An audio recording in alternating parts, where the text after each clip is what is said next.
Respect et humilité pour nos auditeurs qui nous accueillent là où vous êtes.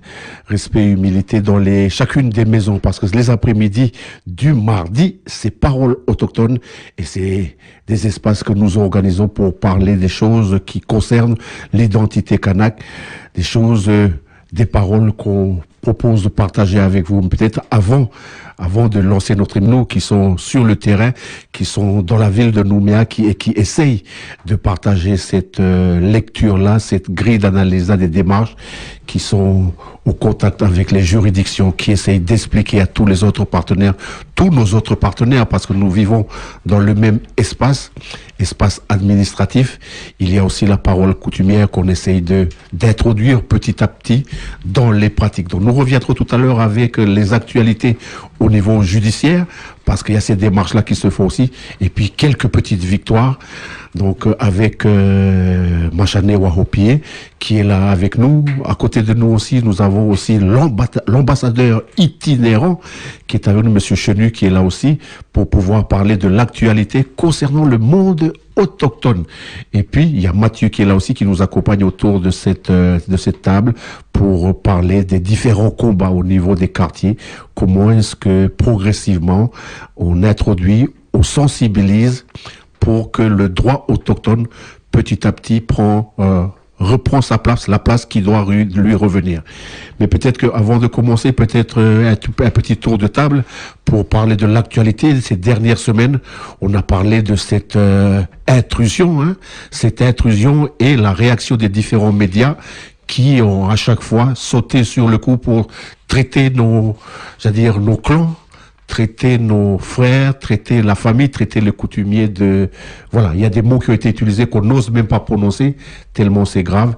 Parler de ce qui s'est passé sur Ouvéa, sur la protection de tout ce qui est environnement, la protection des ressources et qui n'a pas été respecté, le monde coutumier qui n'est pas respecté. Donc nous, c'est juste réagir. Peut-être un petit tour de table pour réagir, pour dire, voilà, il faut que nous soyons conscients des espaces préservés, notre responsabilité de préserver la ressource, notre responsabilité de rappeler aux uns aux autres les procédures, comment est-ce qu'on peut, pour les informer qu'au niveau international, la déclaration des droits des peuples autochtones n'a pas été édictée par les Nations Unies pour faire de la décoration, mais ce sont des dispositifs juridiques chargés de mettre en œuvre, mettre en place. Donc peut-être un petit mot en faisant un petit tour de table très rapide pour ce qui s'est passé après ce qui s'est passé sur Ouvéa. Donc c'est monsieur Wahopie Machane Wahopie Bozou Bozou c'est Roi Aïmoun. Bon, on va y aller tranquillement. Tout d'abord, salutations et respect à tous les 49 royaumes, aux 355 princes kanak et aux 3125 chefs de clan et à tous les enfants de la Kanaki. La vibration de Théa Kanaké, elle est sur vous depuis la nuit des temps. Et je pense qu'aujourd'hui, avec tous les tremblements de terre qu'il y a eu ces derniers temps, je pense que les lézards ont commencé à sortir de la terre pour commencer à dire est-ce qu'on vend toujours la terre en Kanaki ou c'est interdit par la coutume? Alors pour ce qui est de l'affaire de Yaï, nous en tant que juristes, le collectif des subrogés-tuteurs et défenseurs coutumiers de droit, et aussi les subrogés-tuteurs itinérants plénipotentiaires, nous on a déjà positionné l'État français, on a déjà, surtout le président du tribunal, parce que sur internet hier on a vu quelque chose, genre le procureur par le biais des Nouvelle-Calédoniennes fait entendre qu'il veut entendre nos frères de Yaï sur cette affaire, genre ce sont nos frères qui sont les coupables de quelque chose. Alors nous, on dit simplement comme ça. Il est important maintenant, en 2019, vu que la France n'a plus de constitution depuis le 1er janvier 2017, que la cour que le royaume de Diaï impacté, que les clans de la mer impactés et que les clans de la terre impactés se mettent ensemble pour mettre en place ce qu'on appelle au niveau juridique et coutumier, la cour d'examen coutumier de droit, qui est la seule instance au niveau coutumier et juridique et aussi bien judiciaire à pouvoir donner une décision de justice juste et surtout une décision légale probante, c'est-à-dire qui suit bien la déontologie du droit français, mais qui suit aussi les préceptes et les valeurs qui sont dans la coutume. Alors nous on dit comme ça, comme la France n'a plus de constitution, que la France est un pays, on va dire, sans trop forcer, un pays voleur de terre, tout le monde le sait, comme le président Macron a apporté le 5 mai 2018 la preuve juridique, je sais pas moi, comment dire, qu'on ne peut pas contredire que la France elle a volé le pays avec un acte juridique sur lequel il manque 3 éléments constitutifs du droit, ce qui constitue un faux et usage de faux en écriture publique pour s'octroyer des biens et des services. Et tout ça, ce sont des crimes et délits contre la nation, contre la paix publique, et ça engendre beaucoup de choses. Mais pour revenir justement au centre de cette affaire, il faut simplement que les frères de Yahi disent les choses comme cela. La France n'a plus de constitution, ça veut dire que la plus haute loi de la loi française, elle n'existe plus. Par contre, il y a le traité de protectorat de Haut-Poids-Haut, le pays Haut-Poids-Haut, qui a été signé le 1er janvier 1844, c'est ça la seule disposition légale qu'a le gendarme, qu'a le policier, qu'a le président du tribunal, qu'a le procureur pour pouvoir essayer d'examiner cette affaire. Mais nous, on dit simplement au procureur de la République. On l'a dit sur Facebook hier, on a été bloqué pendant 30 jours, là. On a dit comme ça dans des courriers en disant avant de pouvoir donner une décision de justice, avant de convoquer des clans kanaks, il faut d'abord que monsieur le procureur de la République, monsieur le président du tribunal de Nouméa, monsieur le Haussaire, monsieur le président et même les présidents de loges maçonniques fournissent leurs droits et titres de propriété sur la terre ancestrale kanak dans son ensemble, mais surtout à Yahi là-bas. Personne à Yahi n'a demandé la colonisation. Aucun clan de Yahi n'a décidé de vendre la terre à des touristes mal élevés, sans foi ni loi, qui disent on vient prendre des photos, mais on vient avec des armes nucléaires, appelées fusils sous-marins pour tuer les poissons. Nous on dit comme ça. Il est temps que la Cour d'examen coutumier de droit fasse valoir son droit. Et de cette façon, la Cour d'examen coutumier, à partir d'aujourd'hui, de 2017 jusqu'à 2019, le clan kanak n'a plus besoin de se pourvoir dans les voies de pourvoi français, c'est-à-dire aller à la Cour correctionnelle, aller au tribunal d'assises, passer à la Cour de cassation pour faire valoir ses droits. Vous voyez, maintenant qu'il n'y a plus de constitution, ça veut dire que tous les tribunaux français n'existent plus. Ça veut dire qu'on n'a plus besoin d'aller en cassation pour pouvoir aller à la Cour européenne des droits de l'homme. Et justement, la Cour européenne des droits de l'homme, il y a quelque chose qui a été signé en 2004. C'est bien la Convention environnementale de 2004, signée au niveau de la Cour européenne, qui protège justement tout ça. Ben, nous, on dit simplement, maintenant, on n'a plus besoin de porter plainte directement à la gendarmerie ou au tribunal de Nouméa. On peut directement se pourvoir à la Cour européenne pour tout ce qui est violation de l'environnement, à la CPI pour condamner toute personne qui a commis des crimes de guerre ici. 1853 à 1903, il restait plus que 15 000 Kanaks. Ensuite, à la Cour internationale de Nuremberg pour crimes de guerre ici. Parce que, on va revenir sur on parle de Yahi, hein. Les 19 sont toujours tombés et l'affaire a été classée au niveau politique. C'est un dossier clos, mais après, nous, on respecte les familles. Mais c'est l'heure maintenant de dire à la France, tu as assez tué les gens, tu ne vas pas envoyer des personnes, soi-disant touristes, pour venir voler des poissons. Si tu veux du poisson, tu fais comme tout le monde. Tu vas voir le camp de la mer et tu l'achètes à bon prix. Et c'est point barre. Sinon, nous, on invite la Cour d'examen coutumier de Yahi à se mettre en place, toutes les cours d'examen, et donner des décisions de justice par rapport à ça. C'est rappeler, en fait, les éléments de droit de base, des éléments de droit de base au niveau international qui existent, et dire tout ce qui est dit là, c'est dire on ne peut plus se permettre de faire tout et n'importe quoi dans un état de droit. Des choses ont été mises en place, autant les respecter. Voilà. Voilà. Donc peut-être pour terminer au niveau des démarches que les clans coutumiers tu as donné quelques éléments tout à l'heure. Enfin, au niveau coutumier, pour éviter de faire genre le mec qui fait des leçons aux autres clans. Moi, pour ma famille, j'ai déjà positionné l'État français. Parce qu'ils ont fait pression sur mon chef de clan pour genre est-ce que c'est un mec à toi lui? Oui, c'est un mec à moi, mais il a écrit ça comme courrier, est-ce que tu es d'accord? Vous voyez la pression? Oui. Ben, j'ai positionné l'État français. J'ai déjà 5 dossiers pour un procès contre l'État français. Ben, je leur ai simplement dit, première et dernière fois, que vous allez envoyer un blanc dit français ou un kanak inféodé pour voir mon chef de clan sans passer par toutes les familles. Là. Si vous avez quelque chose à me dire, il y a mon numéro de téléphone. Sinon, je porte plainte contre l'État pour génocide à la CPI direct. On peut y aller maintenant. Mais pour respecter les clans, Et il faut qu'on grandisse ensemble. Nous, on invite aussi les clans. Il y a les cours d'examen coutumier, mais monter aussi des cases d'initiation, à l'intérieur desquelles le jeune kanak il peut continuer à faire sa magie, il peut continuer à appeler son poisson avec son caillou, mais à l'intérieur desquelles aussi, il y a des subrogés tuteurs comme nous, qui donnons des... On leur dit pas quoi faire, mais on leur dit juste, t'as le droit d'appeler le poisson, il est protégé par tel article. Ta terre, elle est protégée par l'article 544 du Code civil. Quand le blanc vend ta terre, il y a l'article 1599 du Code civil qui dit que la vente de la chose d'autrui est nulle. Après, on dit au Kanak, remplace le caillou sur le pare-brise du flic, remplace le nique ta mère, pardon pour le gros mot, par l'article 321 du Code civil. Ça veut dire 311-1 du Code pénal, ça punit le vol. La soustraction frauduleuse du bien d'autrui est un délit puni par la loi. Ensuite, l'article 321-1 du Code pénal, il punit sévèrement le recel. Et le recel, il faut le savoir, hein, c'est pour les clans. La terre, elle a été volée, elle a été vendue, c'est du recel. Le recel, c'est un délit, mais ça devient vite un crime quand il est accompagné de circonstances aggravantes telles que le génocide, l'épuration ethnique. La statue Ollery, elle est là pour dire toutes ces choses. Et on l'a déjà dénoncé ici. Enfin, moi, je termine comme ça. Force à tous les frères de Yahi. S'il y a un flic qui vous arrête, un seul numéro, 24 09 01, et puis les subrogés tuteurs. Merci. Voilà, c'est tout ce combat juridique-là qui est mené. Et puis, au niveau des paroles autochtones, on ouvre aussi cette parole-là pour dire que nous sommes en train d'asseoir le droit autochtone parce que c'est quelque chose qui est à notre disposition. Les combats juridiques sur le terrain, le responsable qui est en itinérant de tout ce qui est droit-là. Une réaction aussi par rapport à ce qui s'est passé à Yahi, M. Chenu?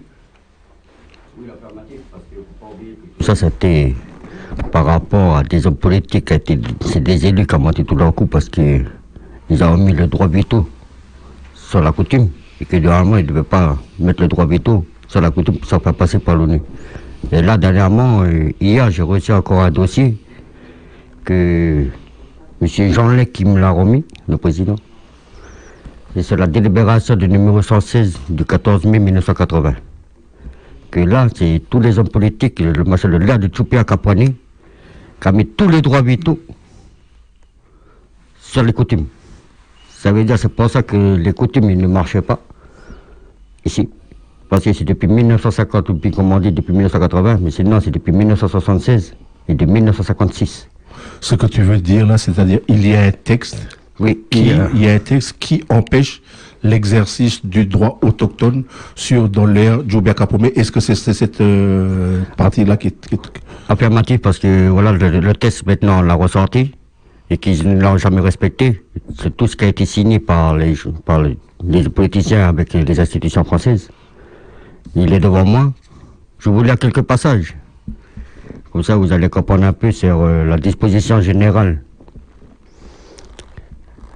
Article 1. Les attributions de terres au titre de la réforme foncière ont pour objet 1. De répondre aux besoins de propres des collectivités mélanésiennes. Ça veut dire que toutes les communes, c'est pour ça que j'ai toujours dit à les chefs de clan, vous avez vos droits coutumiers, remettez vos états coutumiers, remettez vos constitutions tout coutumières. Au Koumou, vous avez signé à Koumou. Remettez ce conseil, chacun. Parce que ce conseil-là, même M. Roque ou Amitan, je n'ai pas peur de le dire, c'est quand je dis toujours, je n'ai pas peur de dire mon nom et mon prénom. Ici, ils ont peur de leur dire. Moi, je n'ai pas peur. Que M. Roamiton n'est pas chef coutumier. Alors que M. Roamiton l'a signé tout ça et que normalement, il doit le respecter. Ça veut dire, si je comprends bien, c'est que comme le droit évolue. Oui. Là, nous sommes pas citer un texte qui date, c'est que nous pouvons effectivement, c'est-à-dire faire modifier, c'est-à-dire des textes concernant, parce qu'en fait, 1980, il y a eu en 2007, vous me corrigez la date où il y a eu la déclaration des droits des peuples autochtones. Voilà, donc on peut faire évoluer ces textes-là en corrigeant, en apportant, parce que, c'est-à-dire, c'est des choses qui ont été faites à une époque.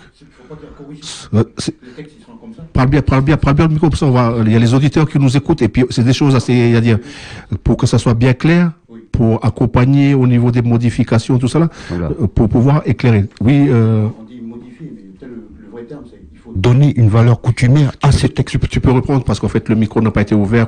Tu peux le reprendre s'il te plaît. Pour bien dire, il y a les 46 articles du document ONU A61L.67 du 13 septembre 2007. Ça reconnaît les droits des peuples autochtones. Mais autochtones, c'est la traduction de la coutume selon des blancs à l'ONU. Mais nous, ici, en tant qu'autochtones, maintenant que la France n'a plus de constitution, c'est notre droit coutumier qui est là, vivace. Et cette vivacité, on a l'opportunité en 2019 de donner un contenu juridique, un contenu coutumier, un contenu mystique, totémique à tous les 46 articles. Vous voyez la chose? C'est ça. Et là, j'ai devant moi un document ONU qui s'appelle le document ONU Habitat. C'est signé par le Haut Commissariat des droits de l'homme. Ça punit les expulsions forcées. C'est un document de l'ONU. Comme la France n'a plus de constitution, on le disait tout à l'heure, c'est important maintenant que le Kanak dise comme ça. Je suis propriétaire terrien selon mon phonème, la typologie de mon... Maintenant, oui. En tant que juriste, maintenant, par rapport au texte qui a été développé par M. Chenmu, comment est-ce que nous pouvons organiser l'articulation? Il y a une transition.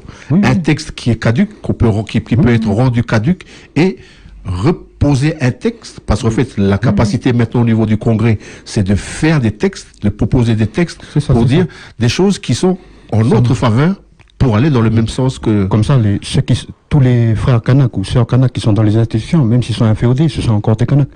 Les coutumiers, ils donnent des valeurs coutumières aux futures lois de pays. Ce que ça veut dire. Si la France n'a plus de constitution, le Sénat coutumier n'existe plus.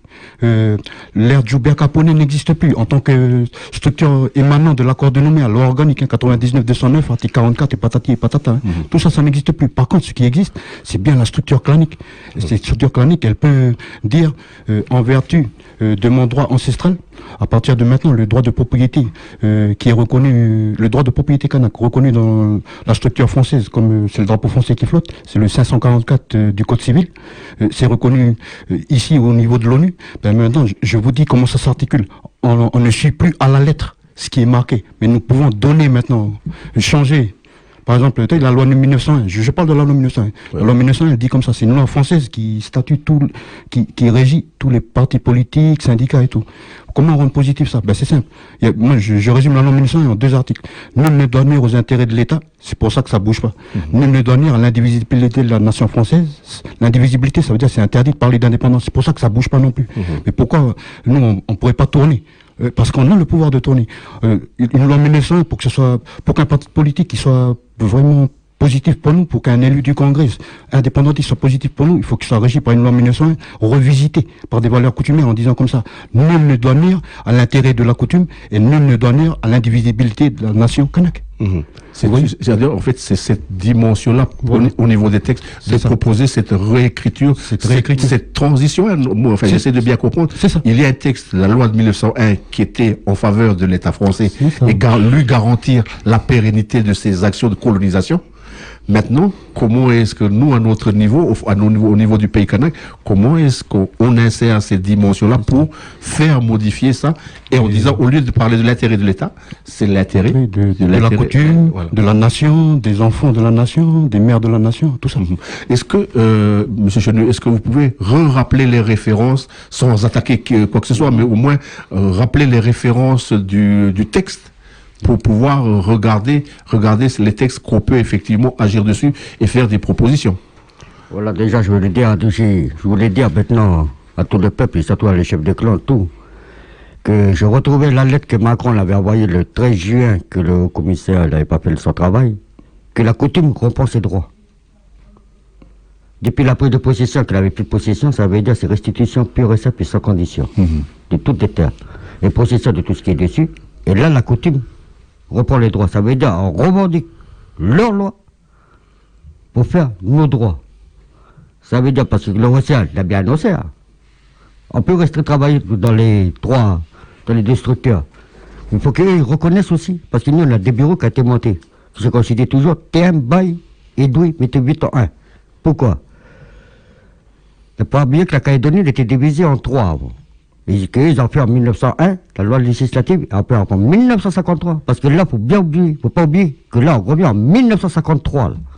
Ça veut dire que c'est le jour qu'ils ont fait le droit de vote obligatoire et le droit de la femme passé obligatoire. La preuve, C'est ce qu'ils ont fait. Pour les gens de province, ils ont monté les droits des jeunes mineurs obligatoires. Mais l'erreur qu'ils ont pris, que les mineurs ne ont pas voté. Ça veut dire qu'ils ont voté caduc. Ça veut dire que le vote, il est caduc. Il y a 61%, rien que de mineurs.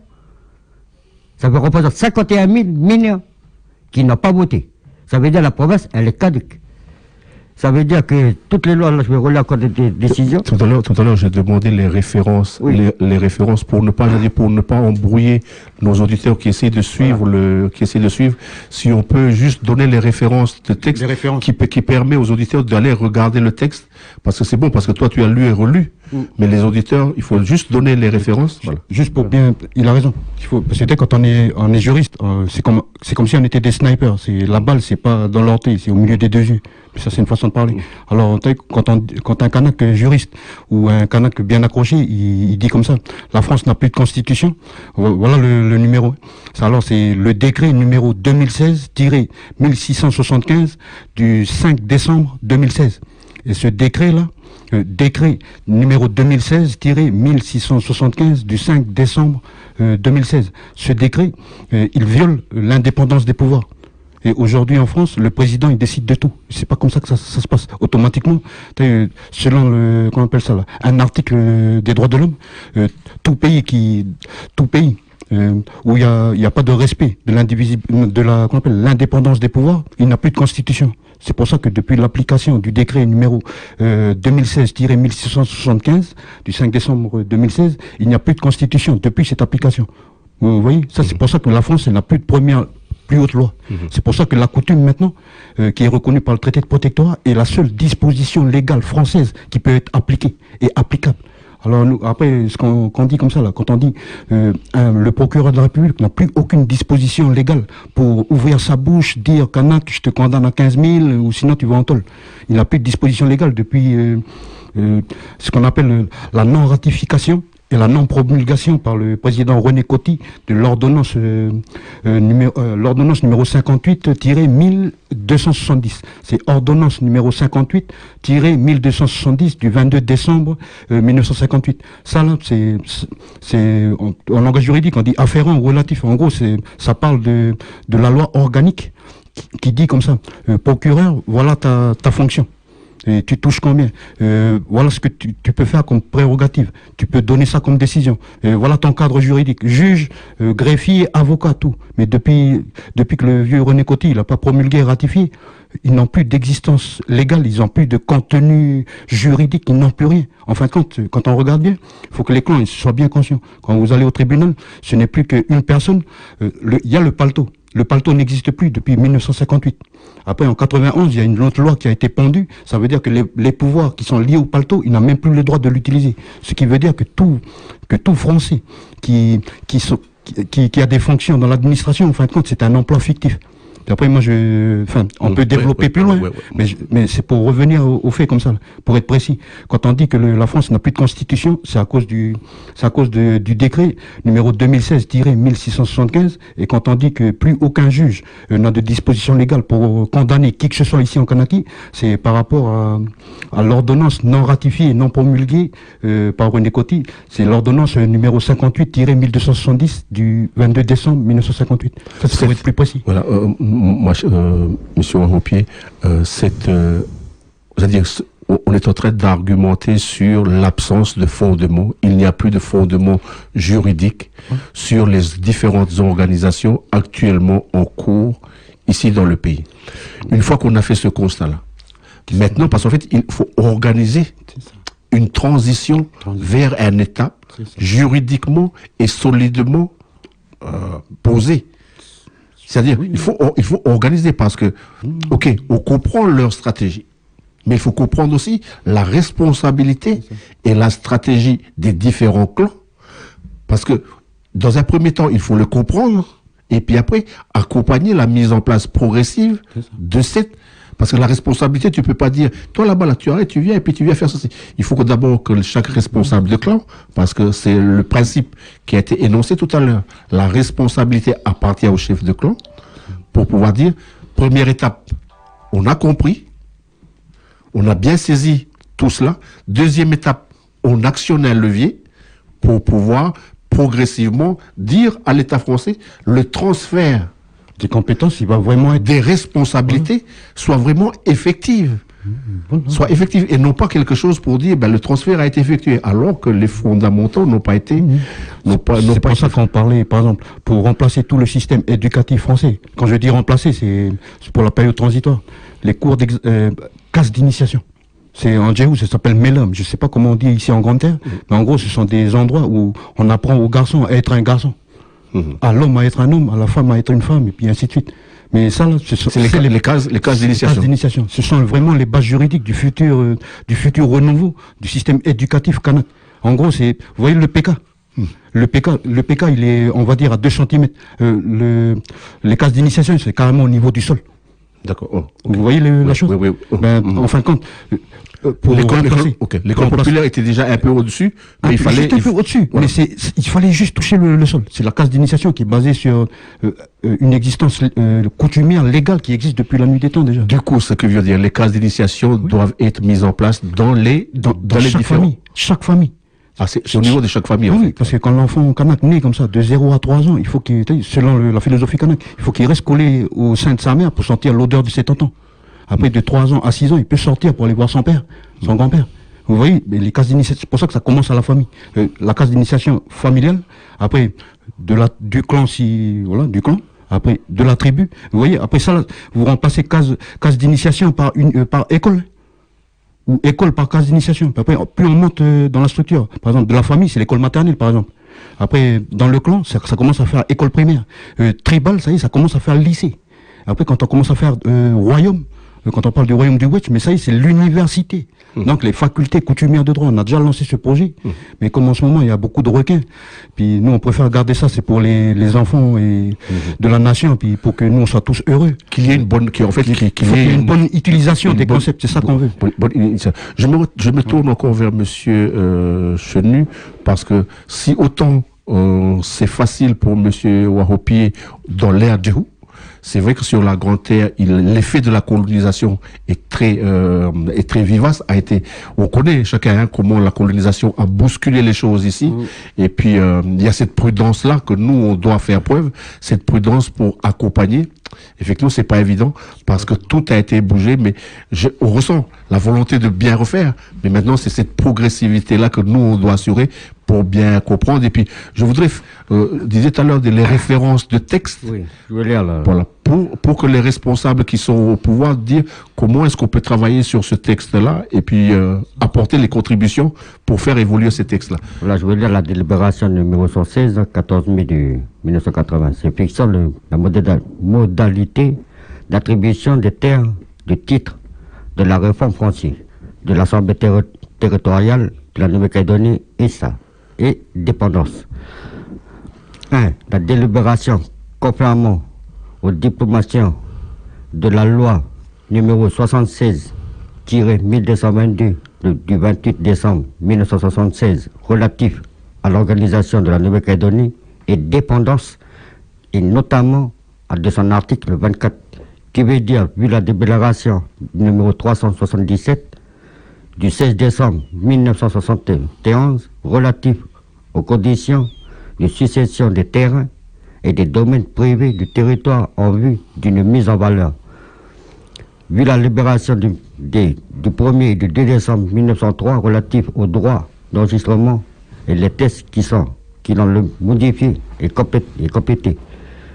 Le texte, pardon, parce qu'en fait, le texte, c'est le texte qui a été voté par qui? C'est quelle instance? Ça, c'est l'instance de... C'est l'Assemblée territoriale? Territoriale. C'est l'Assemblée aujourd'hui. Donc, ça veut dire que c'est le Congrès aujourd'hui. Là où on fabrique les lois. Là où on met en place les lois. Le gouvernement écrit les lois, puis c'est là où on vote les lois. Parce qu'en fait, je voudrais que ça soit, que ce soit du concret, en fait, finalement. Ce qui est amené là, est-ce que ce texte-là est toujours en vigueur aujourd'hui? Toujours en vigueur aujourd'hui, parce qu'il y a une réunion à l'heure de Tchoupia Kapani, et qu'on a ressorti ce dossier-là, et que c'est toujours en vigueur que ça a été caché. Maintenant. Les lois que ça a été détourné, mais que ça, c'est les lois que les gens doivent pratiquer. C'est comme je dis, parce qu'ils ont fait les lois déjà de l'opération française destinée à la satisfaction de la population mélanésienne. Ça veut dire que surtout dans les deux côtés, dans le régime commun et dans le régime coutumier, le travail, ça a déjà été fait. mais qu'il n'a pas respecté. Et normalement, que tout ce qui est immeuble, c'est pour ça que je dis toujours, le peuple, il n'a pas à payer. Parce que, pardon, ambassadeur, regardez, oui, c'est la délibération de l'Assemblée territoriale numéro 116 du 14 mai 1980. En gros, ça reconnaît juste la propriété de la terre clanique aux propriétaires, aux chefs de clan. Mais ça reconnaît aussi intrinsèquement la fonction de chef de famille, de chef de clan, de chef de tribu et de grand chef. Après, on se demandait comme ça. Il y a le Congrès, c'est là qu'on vote les lois. Mais c'est simple. Il n'y a plus de constitution, automatiquement, c'est possible, nous, en tant que famille, en tant que structure famille, de nommer, de désigner un représentant représentatif de notre famille, exécuteur de la volonté de notre famille dans le clan. Et après, il y a le conseil de clan. Et le conseil de clan, il va choisir un représentant représentatif, exécuteur de la volonté de notre clan, par exemple, au district. Après, du district, pareil. Et du district, ça part directement à l'Assemblée territoriale. Ça veut dire le district du Wetch, par exemple, le royaume ancestral du Wetch, une fois que les 9 dignitaires de cour, ils vont se rassembler, ils vont danser le piloup, ils vont prendre la décision. Un jour, ils vont nommer un représentant représentatif exécuteur de la volonté du district de Wetch pour toute loi de pays votée au sein du Congrès. Et c'est là qu'on peut donner c'est là que ça va être vrai, l'accord de Nouméa, dans le sens, le Kanak est au centre du dispositif. Parce que c'est la coutume qui est au centre du dispositif de décision pour tout ce qui est décision de gouvernance, d'administration et de gestion. Mais ça passe par automatiquement la paix entre nous, bien se parler, bien s'asseoir, pas la peine de s'exciter. La famille, un représentant représentatif. Le clan, représentant représentatif. La tribu, pareil. Et ces structures-là, je donne une petite quenelle au clan. Par rapport à cet article, ça veut bien dire que la France n'a plus de constitution, ça veut bien dire que c'est le chef de clan, propriétaire terrien, qui est administrateur de toutes les terres de son clan. Ça veut bien dire que pour tout permis de construire, ce n'est plus le maire qui n'existe plus au niveau juridique, mais c'est lui qui existe au niveau coutumier et juridique. Vous voyez? Donc c'est ça mais la force, elle est là. Mais comme on disait, on peut pas demander à quelqu'un qui a été habitué à rouler à 600 000 par mois. Je juge personne, mais voilà, à rouler à 600 000 par mois, à manger des hamburgers, à revenir à Lignam et puis se faire chier le matin, aller chercher du bois. Je comprends la chose. Mais comme il y a des structures existantes, il y a des frères Kanak dedans, indépendantistes, bon, même si on n'est pas trop dans la même ligne, mais nous on est plus pour le droit, ils sont pour la politique, mais il y a des frères indépendantistes dedans. Des gens, on va dire, des militants de base qui croient que on s'est outil qu'on appelle le Congrès, où on peut voter des lois. Mais pour que le Congrès, ce soit positif, pour que ce soit positif, le fait qu'il y ait un Kanak en 2019, président du Congrès, il faut que au Congrès, en dehors de leur petit jeu, je t'élis, tu m'élis dans la loge maçonnique, ça c'est pas mon problème, mais il faut qu'il y ait les 49 royaumes et 49 représentants représentatifs de leur volonté. Pour tout ce qui est entrée de multinationales, pour tout ce qui est gratuité de l'eau par rapport à la loi Brotte, pour tout ce qui est vous voyez, les malfaçons, tout ça. Enfin, je sais pas voilà. Si, enfin, je m'exprime comme ça. Oui. Je vois que là où on veut aller, là où je veux aller, je vais essayer d'accompagner. Je vais demander à faire une petite pause musicale et puis après nous allons revenir parce qu'effectivement, le travail, le gouvernement vient de se mettre en place. Il s'agit de proposer plan par plan, étape par étape, comment chaque clan, ils peuvent reprendre ce qui leur appartient. Une petite pause musicale et on revient dans Parole autochtone.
Voilà, Chimado, Chimado. On se lève dans Parole autochtone. Nous sommes avec le collectif des subrogés tuteurs, un collectif qui défend le droit du peuple kanak, le droit existant, pour dire que après la colonisation, il y a des outils juridiques qui sont à notre disposition.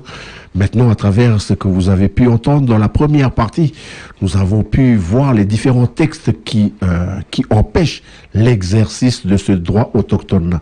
Donc, on a donné quelques indices tout à l'heure, quelques éléments des textes fondamentaux que le Congrès, il doit changer. Donc là, on a touché au niveau Congrès qui peut être touché. Mais durant la petite pause musicale, nous avons échangé aussi de dire comment est-ce que ce travail-là, avant d'arriver au Congrès, comment ça peut commencer au niveau du terrain, au niveau des clans. Donc, dans nos différentes explications, on a toujours autour de la table Monsieur Wahopié Machané, Monsieur Chenu, et puis Monsieur Khouloué qui est venu se joindre à nous.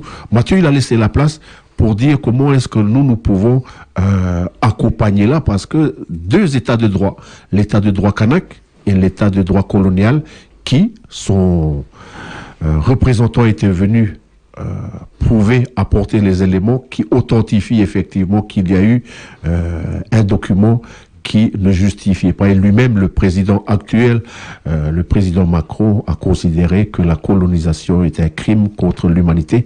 Mais une fois qu'il a dit ça, il appartient à tout à chacun de faire valoir, d'actionner à son levier. Les subrogés tuteurs ne sont là que pour accompagner. On a dit tout à l'heure des cases d'initiation pour asseoir progressivement ça. Donc, qui veut commencer pour en disant comment est-ce que nous pouvons actionner dès le terrain pour reformuler ce qui peut être fait au niveau de chacun de nos districts. Alors, juste pour le rappel du cadre de cette discussion, après je vais laisser la parole à l'homme d'État qui s'appelle Khouloué et les connaît. Alors, on avait dit tout à l'heure comment la coutume kanak peut impacter des institutions. Maintenant qu'il n'y a plus de constitution, les institutions n'existent plus. Pourtant, elles sont là. Alors, on leur dit comme ça, un bon procès, ça veut dire vous allez tout perdre, vous remboursez tout l'argent. Ou bien, le mauvais arrangement, c'est vous allez respecter les clans sur leur terre. Il y a la délibération de l'Assemblée territoriale numéro 116 du 14 mai 1980 qui dit que la propriété clanique elle est confiée à la responsabilité du chef de clan. En tant que chef de clan, le chef de clan agit en lieu et place du maire pour tout ce qui est octroi de permis de construire, arrêté municipal, ça. Vous voyez la chose? Puis on avait dit tout à l'heure, il faut lancer des représentants ou représentatifs exécuteurs de la volonté familiale, clanique, tribale et royale, c'est-à-dire au sein du district, pour pouvoir donner des décisions coutumières pour les futures lois, pour leur donner un contenu juridique consistant, et légitime, lié à la réalité du clan pêcheur, du clan qui plante l'igname. Et automatiquement, quand ces valeurs-là sont présentes dans les lois de pays, automatiquement, ça va être positif pour le kanak qui plante, pour le kanak qui pêche. Parce que, tu vois, au temps d'avant, quand on n'avait pas compris ça, à chaque fois qu'on vote une loi de pays, c'est toujours blanc. Excusez-moi pour le mot, mais c'est juste blanc pour le locoderme blanc dit français. Migrants illégaux et sans droit ni titre ici en Kanaki. Alors, de cette façon, c'est pour apporter plus de coutumicité, de valeurs coutumières dans des lois de pays qui seront vraiment positives pour nous. À l'heure où, en 2019, il y a un grand monsieur d'une grande chefferie qui est sur le plus haut perchoir, c'est-à-dire au Congrès. Là, maintenant, je laisse la parole à l'homme d'État pour compléter. Je demanderais à M. Khouloué de dire un petit mot. On va marquer quand même 3 heures. Je demande au niveau de l'animation. On marque 3 heures et puis après nous irons jusqu'à 3h30 pour marquer le petit top horaire et puis après on reprendrait l'antenne. Très rapidement, M. Khouloué. Oui, bonjour le pays, bonjour à la nation indigène kanak. Pour articuler les réflexions puis les travaux menés par les subrogés tuteurs et défenseurs de droits coutumiers là aujourd'hui qui sont présents sur l'antenne de Dido. Il y a un monsieur qui s'appelle Charles de Gaulle, un vieux français qui a donné des discours aussi concernant la décolonisation sur tous les pays. Là où le drapeau bleu, blanc, rouge il flotte encore, là où l'indigène ou l'homme de l'endroit il est frappé par la possession caractérisée par la loi étrangère. Il y a aussi M. Jacques Chirac aussi en 2007 qui a ratifié auprès de l'Assemblée générale de l'ONU le document que tout le monde sait, là, la charte des peuples indigènes à disposer d'eux-mêmes. Ça veut dire, en résumé, c'est le document ONU 161 L.67 qui dit que chaque peuple dans son endroit, dans son milieu, commence à déjà son système de gouvernance, son système d'administration, puis son système de gestion. C'est-à-dire, si on fait la transition, puis on superpose, quand on regarde nos grands chefs, nos grands chefs, ils ont l'équivalent de la fonction du haut commissaire. Par rapport à un arrêté qui s'appelle l'arrêté Guillet du numéro 840 du 9 août 1898, qui reconnaît les prérogatives et les fonctions qui donne une existence légale et une assise juridique au roi et prince kanak. C'est bien stipulé, parce que nous, on a banni, on a répudié purement simplement les termes grand chef et petit chef. Ici, c'est... On marque 3 heures, pardon. On marque 3 heures, et puis après, on revient. Vous écoutez Radio Jido, il est 15h. Voilà, 3 heures pour dire nous sommes à l'heure et nous sommes au rendez-vous pour dire que le gouvernement est déjà en place. On a nommé les responsables là-haut. Maintenant, comment est-ce que nous pouvons être force de proposition pour pouvoir faire l'articulation? Voilà, vous êtes autour de la table, on y contribue, on y va jusqu'à 3h30 pour pouvoir bien asseoir la démarche, pour que ça soit compris et pour dire que les subrogés-tuteurs apportent aussi une contribution pour que le transfert ne soit pas transféré seulement à des choses qui sont flottants, mais au moins enracinés, et rejoignant ainsi le slogan du front: enracinons notre souveraineté. On enracine la souveraineté, c'est-à-dire que juridiquement, M. Khouloué, on vous demande de redévelopper davantage ce que vous venez de dire tout à l'heure. M. De Gaulle, M. Jacques Chirac, ils ont voté ces lois. Maintenant, comment est-ce qu'on articule ici et maintenant? J'ai dénoncé sur les ondes de Jido que, vu que la France elle est arrivée par possession, ça veut dire caractérisée par l'acte tempestif de prise illégale de possession publique, le 24 septembre 1853 à 15h à Balade. C'est-à-dire que ce document-là, il est frappé de 3 éléments constitutifs, dont il manque ce document-là historique qui frappe le peuple kanak depuis, ça fait 166 ans maintenant. Il y a aussi le fait qu'il n'a plus de constitution. Depuis le 1er janvier 2017, à travers le décret le décret 1675-2016 du 5 décembre 2016. C'est-à-dire que là, à partir de là, il n'y a plus les principes de séparation de pouvoir. Ça veut dire, suivant l'ordonnance que Machana avait citée sur l'organisation judiciaire, ça veut dire que toute disposition légale au niveau de l'organisation judiciaire est caduque, nulle et non avenue, et s'annule de même. Et nous, on est là pour redonner du contenu au niveau coutumier. Ça veut dire, comme on disait tout à l'heure, là, moi j'ai cité l'arrêté gubernatorial numéro 840 du 9 août 1898 par le gouverneur Guillet, qui reconnaît l'existence légale et l'assise juridique des rois et princes kanak. Du coup, quand vous êtes en train de développer ça, là, c'est pour pouvoir renforcer le travail, plus le rendre consistant. Un travail avec les juristes, les étudiants kanak actuellement à l'université. Est-ce que c'est quelque chose qui a été, est-ce que vous avez pu organiser quelque chose? Du moins, tous ceux qui sont en train de suivre la filière droit à l'université actuellement. La semaine dernière, nous étions avec les frères du Ouest Papua à l'université. C'est-à-dire qu'à un moment donné, en parlant du droit, c'est qu'à un moment donné, on peut apporter ça au niveau universitaire pour dire comment est-ce que nous pouvons enrichir. Parce qu'en fait, c'est un panel, c'est différents types de lois. Mais maintenant, c'est que le droit a toujours été contre nous. À l'exemple du texte qui a été proposé tout à l'heure, voté par l'Assemblée territoriale, que nous proposons de transformer certains articles, de changer certains termes.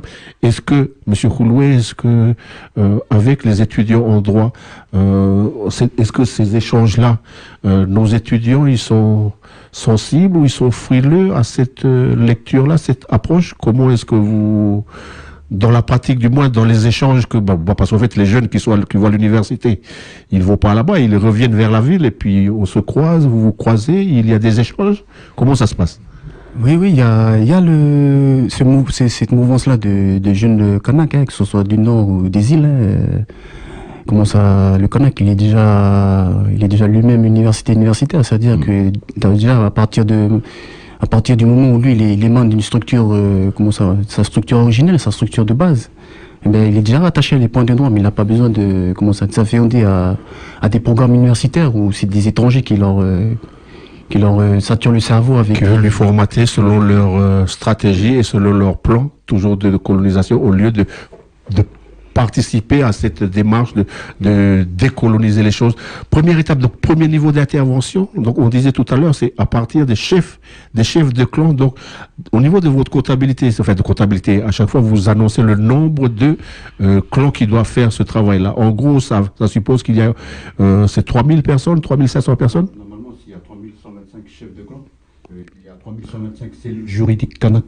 Tu peux reprendre s'il te plaît. Lors de la convention coutumière de Koumou, le 24 septembre 1992, il y a eu une sorte de comptage kanak de combien de chefferies sont encore là, tout ça. Alors le comptage depuis ce temps-là, c'est 49 royaumes. Il y a 49 royaumes, ça veut dire 49 districts, 355 principautés, ça veut dire 355 tribus et 3125 clans. Mais nous aussi, on court après ce chiffre depuis qu'on a connu ce travail juridique et coutumier qui lie la coutume et le juridique, parce que nous, on travaille justement pour ces gens-là. Et le problème, c'est ils sont dans des structures comme des partis politiques qui nous éloignent justement. Mais maintenant que l'injustice commence à se faire plus lourde, les loyers augmentent, il y a des taxes partout, je pense que l'injustice va faire revenir le Kanak à l'authenticité de sa terre, et c'est là que tout va rentrer en compte. C'est-à-dire, vous voyez la chose, à Koumou, on a décidé de sortir des institutions. L'ONU, Koumou c'est 92, l'ONU en 2007, il reconnaît ce droit coutumier au niveau international. L'article 75, il reconnaît la coutume aussi. Mais l'article 75, qui n'existe plus, il est sauvé, on va dire, il est sauvé par le traité de protectorat qui reconnaît encore la coutume. Et le lien qui fait avec la légalité française qui peut s'appliquer à eux, là, c'est-à-dire quand je dis à eux, c'est aux institutions, c'est l'arrêté du traité de protectorat qui reconnaît les rois. On passe directement à l'arrêté gubernatorial numéro 840 qui reconnaît, qui octroie au roi kanak les prérogatives de juge. Ça veut dire que tout grand chef de district qui a les 3C bien accrochés en 2019, il doit commencer à essayer de conscientiser ses clans dignitaires pour dire on va mettre en place la cour d'examen coutumier pour remplacer le tribunal de Djehou, pour remplacer le tribunal de Koveï, pour remplacer le tribunal du pays Naomi ici. Vous voyez les choses. Mais en tant que structure, ça fonctionne déjà depuis la nuit des temps. On n'a pas besoin d'aller voir le blanc. Vous voyez la chose. Oui, voilà. On n'a pas, en fin de compte, les lois du blanc, des Français, n'ont fait que de reconnaître des existences qui étaient déjà là bien avant que la France puisse exister, avant que Clovis il vole la terre des Gaulois.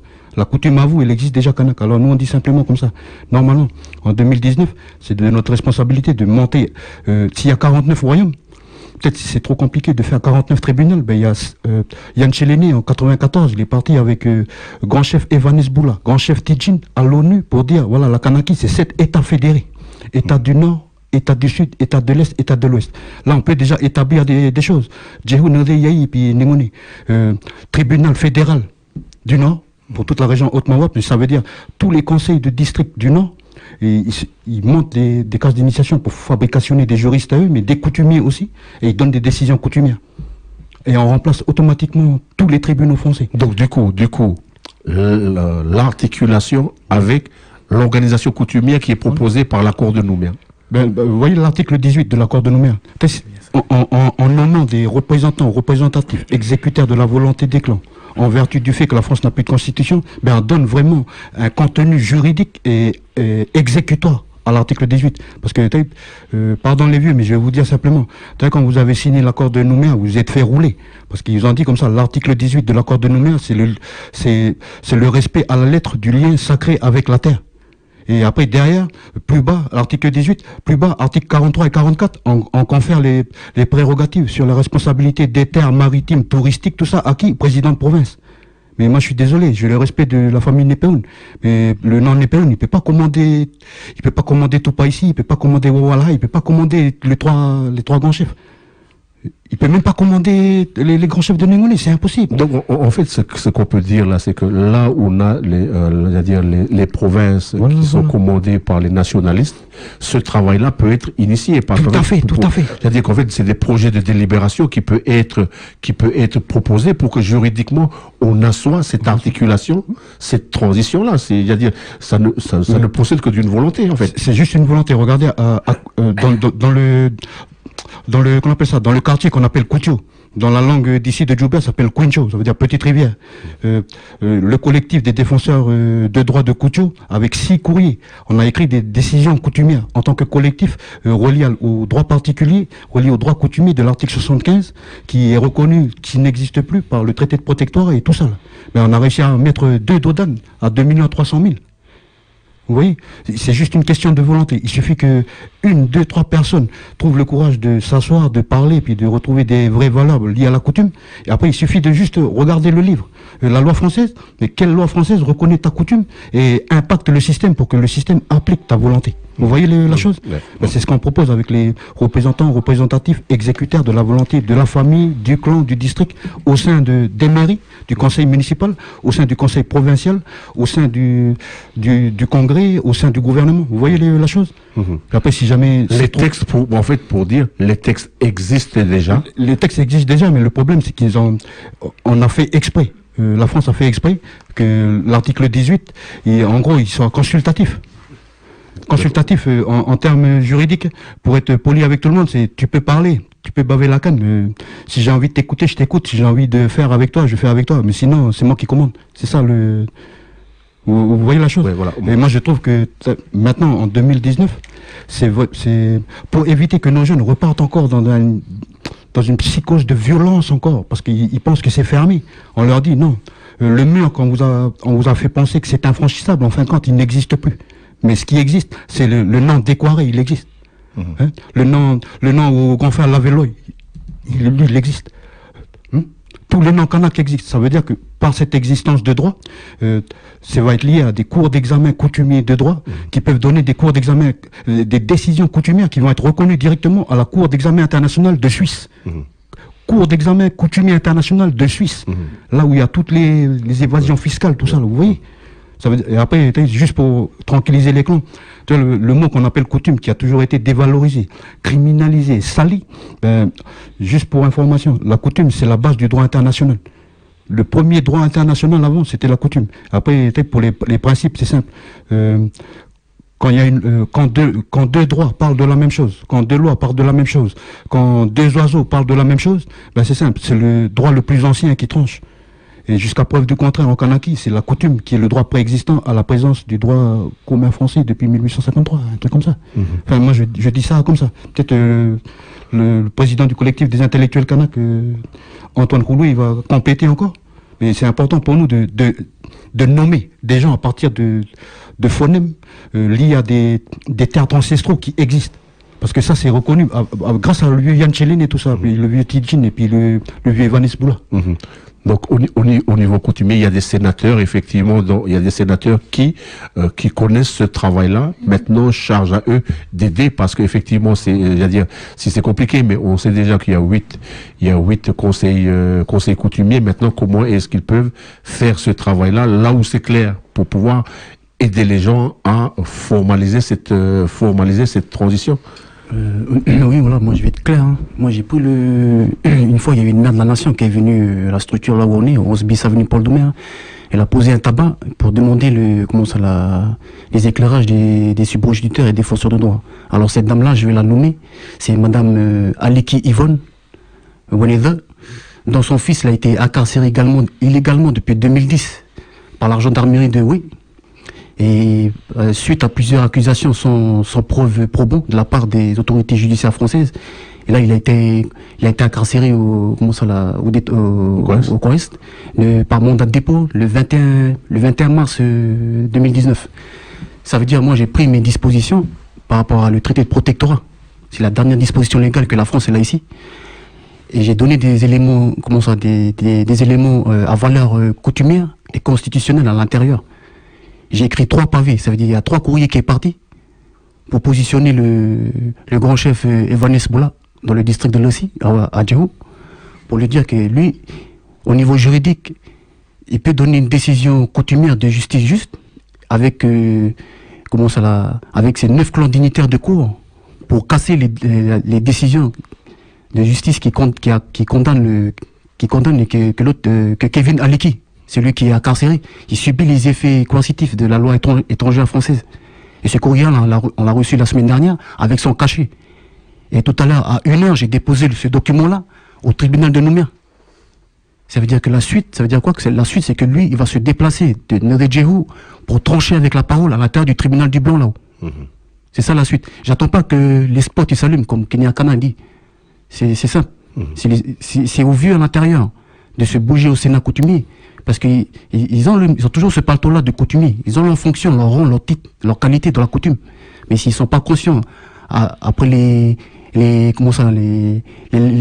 alertes que nous on avait lancées depuis 2015, depuis 2016, depuis 2007, on avait intervenu au Sénat pour leur dire sortez de cette structure-là, puisque ces structures-là, elles rendent consultatif la coutume qui émane de l'accord de Nouméa, la loi 209, 19 mars 99. Et on a argumenté après pour dire il y a un grand homme qui a fracassé une urne là. Monsieur Eloi Machoro, il a fracassé l'urne pour dire qu'il faut arrêter de s'afféoder au système de votation. On n'a pas besoin de passer par la démocratie despotique républicaine française maçonnique pour pouvoir exister chez nous. C'est-à-dire là, ce courrier-là, il est en train d'imploser à l'intérieur du tribunal. Je l'ai déposé en même temps au Sénat coutumier pour que ce courrier-là, il percute la conscience, l'esprit des vieux à l'intérieur, pour leur dire, au niveau juridique, c'est maintenant ou jamais. Il faut trancher maintenant parce qu'on est dans une transition où l'accord de Nouméa a pris fin. Depuis l'année dernière, quand Macron a amené la preuve juridique, comme on disait tout à l'heure, M. Machani, il a amené la preuve juridique comme quoi la France, c'est bien le pays voleur de terre qui a volé la Kanaki, qui a volé les terres des clans. Et c'est à partir de là, c'est le 5 mai 2018 que l'accord de Nouméa a pris fin. C'est terminé. Mais là, on veut nous faire croire on veut nous faire croire aux Kanaks que comment ça, une décolonisation politique est viable. Non, on peut pas aller dans ce raisonnement-là. Ça veut dire que charge au Sénat, aux vieux à l'intérieur, de se responsabiliser à l'intérieur de ces structures-là. Parce que si eux, ils naviguent dans une coquille vide, dans cette guirlande-là qu'on appelle la guirlande de la République française. Et c'est simple, ils se positionnent dehors et puis ils vont directement aller s'asseoir là où ils doivent s'asseoir, à l'heure d'aujourd'hui. Est-ce que du coup, parce qu'en fait, il y a ce volet-là qui est fait par le grand chef Evanessier, donc il y a une suite qu'on va attendre, ce que ça va produire, et il y a cette dimension tout à l'heure qui est dit par, je sais pas si tu l'avais développé aussi, tous les maires indépendantistes ou tous les responsables qui sont du front, du FLN-KS, je veux dire, de cette manière-là, une fois qu'on a dépassé les querelles d'avoir les sièges, le courage de dire, on fait valoir la charte des peuples kanaks dans chacune des institutions dirigées par les Kanaks. À un moment donné, il y a ce vote-là. À un moment donné, il faut acter ce principe pour dire les dispositions juridiques existent qui empêchent le conseil municipal de Poneriwa, qui empêchent le conseil municipal de Djehou, qui empêchent le conseil municipal de Néoné pour dire la charte du peuple kanak doit être intégrée dans toutes les décisions pour qu'il y ait une bonne articulation avec le monde coutumier. Qu'est-ce qui bloque jusqu'à maintenant? Là, on parle de documents ONU. Ça, c'est peut-être... c'est haut. Un peu plus haut. Terre à terre. Il y a beaucoup de mamans et de papas qui sont exploités par un truc qui s'appelle la Calédonienne des eaux. Moi, si la Calédonienne des eaux a un problème, je m'appelle Waroupi Machani, je suis du clan dignitaire de Koumou. Vous pouvez porter plainte contre moi. C'est pas un problème. Moi, je dis comme ça. Peut-être pour expliquer ça. Il y a le document ONU, mais terre à terre. J'ai des problèmes pour payer mes factures d'eau. Il y a une loi en France qui a été votée en 2013, qui a été validée en 2014 et rendue constitutionnelle en 2015. C'est ce qu'on appelle la loi Brotte, qui interdit la loi Brotte. Loi comme la loi Brotte, B-R-O-2-T-E-S. Votée en 2013, validée en 2014 et rendue constitutionnelle en 2015. Cette loi, elle interdit formellement toute coupure d'eau, toute coupure d'électricité, même pour facture impayée. Ben nous, ça date pas d'hier. Hein. Depuis le temps dès qu'on écrit quelque chose, congrès, gouvernement, où il y a tous les groupes politiques, puis on leur dit le drapeau français flotte, ce qui est appliqué en France, ça doit être appliqué ici. Comme surtout les lois positives pour tout le peuple. Et tout acquis politique, tout acquis pour le Kanak, ça devient un acquis social pour toute personne qui respecte et applique la coutume selon les us et usages en vigueur dans la coutume de chaque famille kanak où cette personne est assise. Vous voyez ce que je veux dire? Donc ça veut dire, pour aller plus loin, c'est-à-dire que cette loi Brotte-là, dans les conseils municipaux, c'est qu'à un moment donné, si au niveau du Congrès, si au niveau des provinces, ils ne le prennent pas, mais si la collectivité municipale... Mais oui. Mais qu'est-ce qui empêche il faut bien faire comprendre aux chefs de clan que la structure qu'on appelle mairie au niveau juridique, elle ne peut plus percevoir des loyers ou de taxes puisqu'elle n'existe plus depuis le 1er janvier 2017. Par contre, ce qui existe, c'est bien les clans dignitaires de cour qui sont propriétaires de ces endroits. Où est la mairie? Où est la commune de Djehou? Tous les clans de Djehou sont propriétaires de quelque chose à Djehou. Dans le conseil municipal, il faut, pourquoi pas dire décision coutumière de Souahaïk, décision coutumière de Koumou, décision coutumière de tel endroit. Nous voulons l'application de la loi Brotte. Le mec de Djehou, il n'y a plus de coupure d'eau sur sa terre ancestrale ou d'électricité, même pour facture impayée. Et ça, la loi Brotte, elle donne accès à à quelque chose qu'on appelle le fonds de solidarité au logement, qui aide justement les familles démunies, les familles kanak. Ça se compte sur les doigts, les milliardaires. Mais toutes les familles kanak sont démunies. Ça donne droit aux familles démunies dans leur logement principal à une aide pour payer leur loyer, leur facture d'électricité et d'eau. C'est une loi positive. Toutes les lois françaises ne sont pas négatives, hein. On va dire ça comme ça. Enfin, je dis ça comme ça, mais moi je suis berk pour les lois françaises. Mais si jamais je dois choisir entre la peste et le choléra, autant choisir le moins pétouille. Vous voyez ce que je veux dire? La loi Brotte, c'est vraiment une loi qui va permettre à des papas d'augmenter leur chiffre d'affaires au niveau portefeuille pour acheter des petits Nike à leurs enfants. Voilà, pour vous voyez la chose, pour le pouvoir d'achat. Le pouvoir d'achat. Voilà. Donc en fait, ce dispositif-là sur la loi Brotte, c'est quelque chose qui a été, il y avait Vacamo aussi qui c'est notre combat qui circulait aussi contre la SIC, qui effectivement fait valoir cette loi-là. Je propose que pour les prochains rendez-vous, on puisse approfondir ça et puis voir comment ça peut être articulé, pour que ça peut être mis en place dans les communes, dans les premières dispositions provinciales, pour dire qu'est-ce qui empêche nos élus de mettre en place, de bénéficier de ce dispositif-là, quoi. Monsieur Chenu, vous écoutez depuis tout à l'heure et puis vous dites, c'est que des blablateurs, ces gens-là, là. Allez-y, je vous donne la parole. Oui, c'est sûr. On demande, qu'est-ce qui nous bloque? Mais c'est ce que j'ai toujours dit.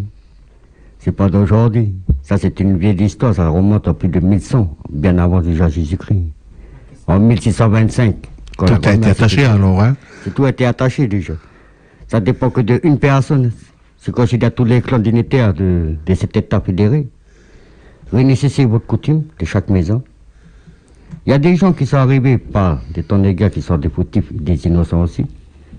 Prenez ces gens-là, réunissez-les avec une coutume. Mais attrapez le grand chef de Tchoupia Capoiné, là. Et prenez-le et mettez-le devant les trois hommes qui sont là-bas, l'autre congrès, l'autre gouvernement du Nord, là-haut, du gouvernement du Nord, et l'autre qui sera la promotion, qui sera bientôt gérée, devant tous ces mecs de politiciens. Et c'est là qu'ils posent les conditions. Qui fait quoi? Et les conditions, ça sera posé. Et tant que les grands chefs, ils ne font pas ça, les chefs de clan, comme ils disent, coutumiers, je suis désolé, parce que moi, si je serais un coutumier, comme ils disent, ma fille, elle serait pas dehors en train de traîner toute la nuit. Là, de plus en plus, c'est des femmes qui sont dans la rue. Je suis désolé, les chefs de clan, les coutumiers. C'est nos gamines qui sont dans la rue, c'est nos filles. Pas que depuis que la loi qui a été votée de 1953 comme les droits de femmes, que maintenant que le droit de la femme elle est sortie là, c'est dernièrement, comme en 1953, que la femme elle a le droit de se déshabiller. Non, c'est faux. Il faut arrêter les conneries, les gars. Il faut revenir à l'authenticité. Parce que la plupart des gens, vous avez signé Koumou. Il faut respecter la coutume que vous dites. Alors c'est soit tu fais ta politique, soit tu fais ta coutume. Mais si tu restes dans la politique, mais reste droit commun. Mais dire les coutumiers, enlever la carte d'identité nationalité française. Parce que l'État, c'est ça. Les coutumiers, il se faut avoir par rapport à la carte. Quand tu signes tes 5 ans, tu as signé le droit de pouvoir. Tu leur donnes le pouvoir pour te gérer le destin commun, là, comme ils disent. Ils ont tous les droits sur toi, sur ta coutume. Parce que tu as signé ta carte. Mais comment tu fais pour remplacer ta carte d'identité nationalité française et par un droit? En gardant la carte, toujours, nationalité française. Voilà, toutes ces subtilités, toutes ces choses-là qui sont venues au niveau de la colonisation, qui sont venues se superposer, parce qu'effectivement, il y a toute cette superposition de toutes les organisations administratives pour faire du brouillage, pour déstructurer. Donc je pense que les espaces que nous organisons ici, c'est pour pouvoir démêler, pour que les gens puissent voir. Et la finalité, ce que j'ai cru, enfin, c'est pas j'ai cru, mais ce que j'ai entendu à travers ce que tu as dit, c'est tout ce qui est exclusion, tout ce qui est marginalisation, tout ce qui est emprisonnement qui est dit tout à l'heure, c'est fondé sur des choses qui ne sont pas, c'est-à-dire qui ne sont pas solidement ancrées. Puis c'est tout un système qui a été mis en place. Mais le challenge qui nous reste, et puis pour les 5 dernières minutes qui nous restent, c'est le challenge qui nous reste que comment est-ce qu'on réorganise, comment est-ce qu'on participe à l'exemple des classes d'initiation que vous avez mises en place. Donc un dernier tour de table pour dire quelque chose pour cette semaine qui arrive, des rendez-vous. Donc il y a cet élément majeur là qui a été annoncé tout à l'heure à M. Rouloué sur l'engagement au niveau du tribunal avec voir comment on va dire la décision, comment M. Evanes Boula, et puis ça sera quelque chose, une première, si ça débouche effectivement sur une décision en faveur des coutumiers. On fait une dernière tour de table. Nous, pour le collectif des subrogé-tuteurs itinérants plénipotentiaires, les affaires en cours, on a une demande d'enquête de probité auprès de la police nationale, du Haut-Saria et de tout ce qui est judiciaire par rapport à un incident qui a provoqué la mort de quelqu'un, d'un jeune Kanak, la nuit du 9 juin au lundi 10. C'était le soir de l'Assomption. Il y a eu un manquement à une obligation de prudence, et je dirais même, c'est parti jusqu'à l'incompétence, et ça a provoqué ça.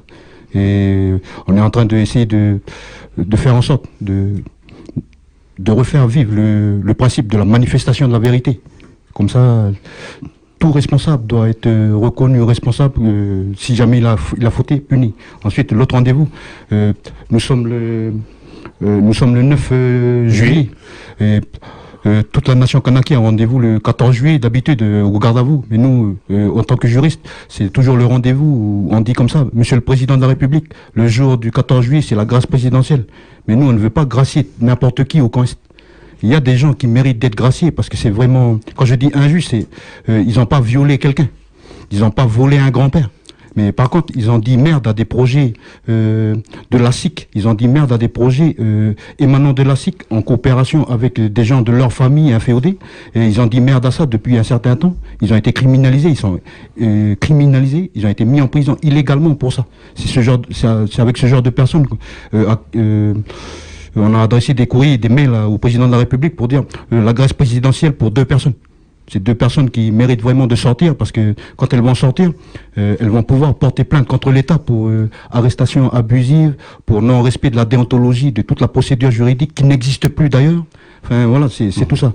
Ensuite, le dernier mot, c'est le prochain rendez-vous en tant que pour moi en tant que Wahopi Machané du clan de la famille Machané du clan Tupaïsi dans le district du Wetch au sein de l'État fédéré de Djehou, c'est quand un émissaire spécial va aller là-bas dans le district du Wetch porteur d'un message de ma part en tant que juriste, où je demande au district du Wetch, au souverain du district du Wetch, aux 9 clans dignitaires de monter la cour d'examen coutumier royal du Wetch, qui va prendre la place un jour du tribunal de Oué, par exemple, en coopération avec la cour d'examen de Gaïcha, de Lassi.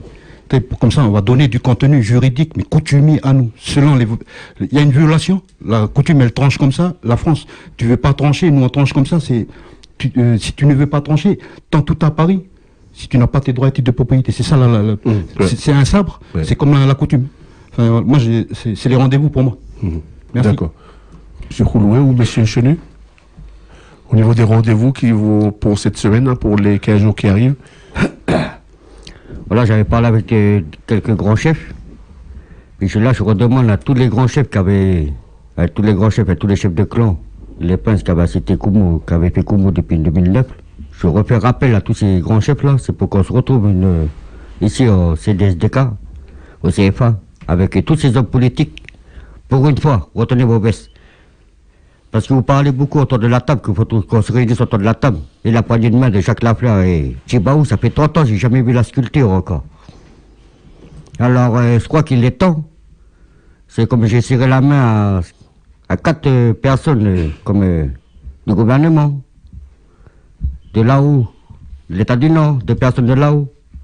Mais c'est comme je leur ai dit, chaque la fleur, Tibaou, vous ne tenez qu'une main. Mais seulement vous quatre, vous tenez qu'une main. Vous m'avez donné une promesse. On devait se rencontrer pour l'avenir du peuple. Parce que vous savez très bien que nous, on a la solution. C'est ce que j'ai dit, tout le monde est fautif, tout le monde est innocent. Parce que c'est tout le monde qui signe la carte. Alors il est temps de se récupérer. Alors je donne un rendez-vous, si vous pouvez venir pour les réunions des grands chefs le vendredi. Ce vendredi? Ce vendredi. Parce qu'on peut remplacer. Il ne faut pas oublier les structures, ça a déjà été fait. Comme on disait tout à l'heure, les 7 États fédérés. Il y a MJAK, l'État de Wapmawap qui a été reconnu à l'ONU comme loi internationale. Il y a le bureau des grands chefs de centre sur les lois coutumières. Et il y a le conseil sur les lois régionales, internationales. Et toutes les structures, ça a déjà été monté. Et tout ça, on peut changer et remettre en droit de la coutume. Il faut juste discuter, c'est tout. Monsieur Koulouré? Oui, moi c'est un message d'encouragement à nos grands chefs, à nos chefs de clan, et puis nos petits chefs, les chefs de famille. Maintenant, il faut qu'on commence à qu'on fait imploser la vérité. Ça veut dire il est temps de s'asseoir tous ensemble dans la case, devant le feu, et puis de se dire les choses vraiment, et puis qu'on retrouve l'harmonie, qu'on retrouve la paix dans notre pays. Parce que le Kanak, lui, il est c'est une entité qui a toujours navigué dans le monde de l'énergie, dans le monde de l'esprit. Et que nous, il faut qu'on utilise cette puissance-là, l'esprit. Il faut qu'on utilise la puissance, l'énergie qui est à l'intérieur de ce panier sacré qu'on appelle la coutume pour revivifier tout ça là, remettre debout nos cases, nos poteaux centrales, tout ça là. Puis chacun il prendra ses responsabilités et que comme ça qu'on pourra avancer face à l'histoire, face à l'impact de la colonisation française et puis à la spoliation des terres ici dans notre pays. Voilà, ça va tout, merci. Voilà, pour remercier et puis terminer notre rendez-vous de parole autochtone, je viens redonner un peu quelques explications parce que depuis le 1er juillet, nous avons lancé le programme Wiro, dire et faire à partir de la commune de Belep, le Nielayou. On a démarré avec eux le 1er juillet pour dire chaque jour sur les antennes de Radio Djido, chacune des langues du pays, ils viennent et ils prennent la parole. Ils ont des paroles à dire, ils viennent le dire. Donc remercier déjà tous ceux qui ont participé. Donc du premier, donc le Nelayou, le Nélémois, le Tchache, on n'a pas pu le faire, mais il y a un contact qu'on est en train de voir avec ceux de Puebo pour le Tchache, le Mouakoumouak. Merci pour cette équipe-là, pour avoir commencé à contribuer aussi. On est passé à Youanga, le Youanga du côté de Wegwa.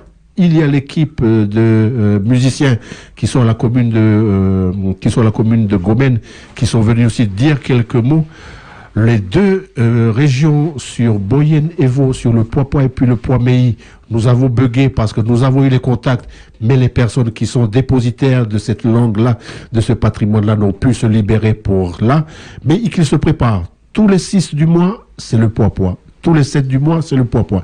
Hier, c'était le Némi. Aujourd'hui, c'est le Djawé. Donc, on est toujours à l'attente. Les communes sont destinataires de tout. L'antenne de Radio Djido est ouverte. Demain, ça va être le Fouaï.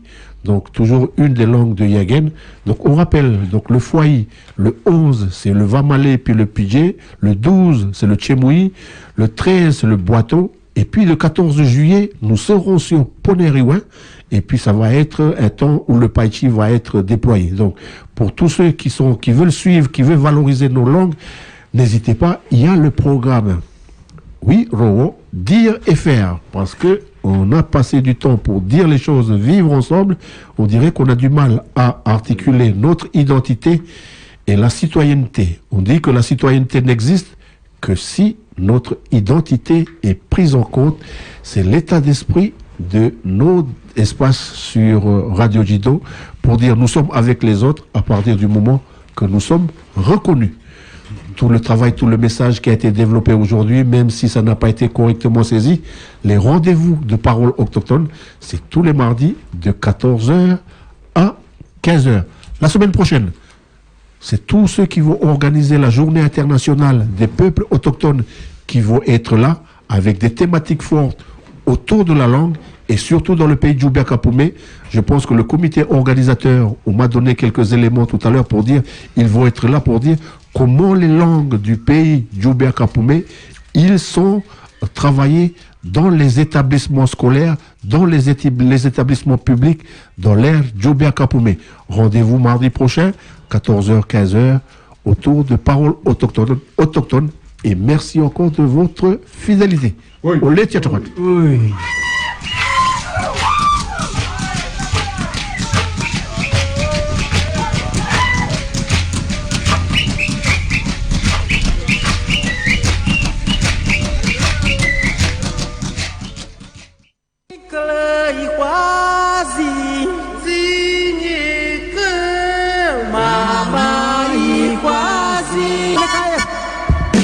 « 13h, 16h, c'est Netani sur Radio Jido.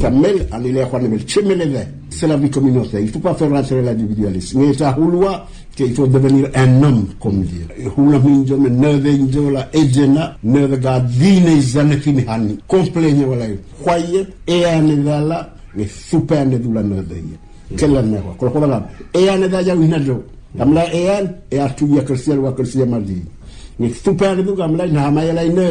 C'est nous qui 13h, 16h, c'est Netani sur Radio Jido.